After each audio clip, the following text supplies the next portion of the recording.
ഞാൻ ഒരു കാര്യം പറയട്ടെ, കൺസീൽ ടാങ്ക് വെക്കുകയാണെന്നുണ്ടെങ്കിൽ നമ്മുടെ ഭാവിയിൽ കൺസീൽ ടാങ്കിന് എന്തെങ്കിലും കംപ്ലയിൻസ് വരികയാണെന്നുണ്ടെങ്കിൽ അത് ഭിത്തി പൊട്ടിച്ചിട്ട് ആ ടാങ്കിനെ പുറത്തെടുക്കണം, ടൈൽസ് എല്ലാം പൊട്ടിക്കേണ്ടി വരും എന്ന് നിങ്ങളോട് പറഞ്ഞ ആ വ്യക്തിക്ക് ഈ വീഡിയോ ഒന്ന് കാണിച്ചു കൊടുത്തു. ഇതെങ്ങനെയാണ് ഇത് പൊട്ടിക്കേണ്ടി വരിക? അതായത് ഇതാണ് കൺസീൽ ടാങ്ക്. നമ്മുടെ ഈ ലോകത്തിൽ ഇന്ന് ഒരു 90% എയർപോർട്ട്സുകളിലും അതുപോലെ 5-സ്റ്റാർ ഹോട്ടൽസിലെല്ലാം കൺസീൽ ടാങ്ക്സ് ആണ്. അപ്പോൾ ഇതെങ്ങനെ സ്ഥിരം പൊട്ടിച്ചെടുക്കണം എന്നുണ്ടെങ്കിൽ എന്തോരം ബുദ്ധിമുട്ടായിരിക്കും. അങ്ങനെയുള്ളൊരു പ്രൊഡക്റ്റ് ഈ എയർപോർട്ട്സിലും അതുപോലെ തന്നെ ഹോട്ടൽസിലും ഒക്കെ അവർ വെക്കൂ.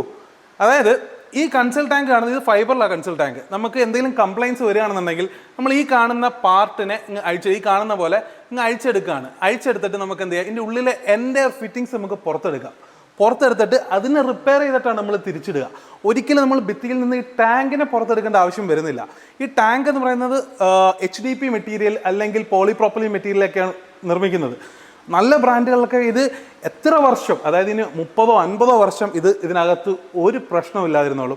അൺലെസ് എന്തെങ്കിലും ഒരു എക്സ്റ്റേണൽ ഫാക്ടർ കാരണം ഇതിന് കംപ്ലൈൻറ്റ് വരികയാണ്, എന്തെങ്കിലും നല്ല നമ്മുടെ ബിൽഡിങ്ങിന് ഒരു ഷേക്ക് വരികയോ അങ്ങനെ എന്തെങ്കിലും എക്സ്റ്റേണൽ ഫാക്ടർ അല്ലെങ്കിൽ ഒരു ആണി നമ്മൾ അപ്പുറത്ത് ബാക്കിൽ നിന്ന് അങ്ങനെ അടിച്ച് അതിനകത്ത് പൊട്ടുകയോ അങ്ങനെ എന്തെങ്കിലും വരാതെ ഇൻറ്റേർണലി ഇതിനകത്തിരുന്ന് കഴിഞ്ഞാൽ ഇതിന് ഒരു കംപ്ലൈൻറ്റും ഇല്ല. അപ്പോൾ ഒരുപാട് പേർക്ക് എത്ര വീഡിയോസ് കണ്ടിട്ടും എത്ര വീഡിയോസ് ചെയ്തിട്ടും പല ആൾക്കാർ പറഞ്ഞിട്ട് ഇപ്പോഴും ഒരുപാട് പേർക്കും ആ സംശയമാണ്. അപ്പോൾ നിങ്ങൾ മനസ്സിലാക്കുക, കൺസീൽ ടാങ്കാണ് ഈ കാലത്തിൻ്റെ പ്രൊഡക്റ്റ്. അപ്പോൾ ഇതുപോലുള്ള ഇൻഫോർമേറ്റീവ് വീഡിയോസിന് വേണ്ടിയിട്ട് ചാനൽ ഒന്ന് ഫോളോ ചെയ്തോളൂ. നിങ്ങളുടെ വീട് പണിയുന്ന സുഹൃത്തുക്കൾക്ക് ഇതൊന്ന് അയച്ചും കൊടുത്തോളൂ, അവരുടെ വീടുകളും ഭംഗിയാവട്ടെ.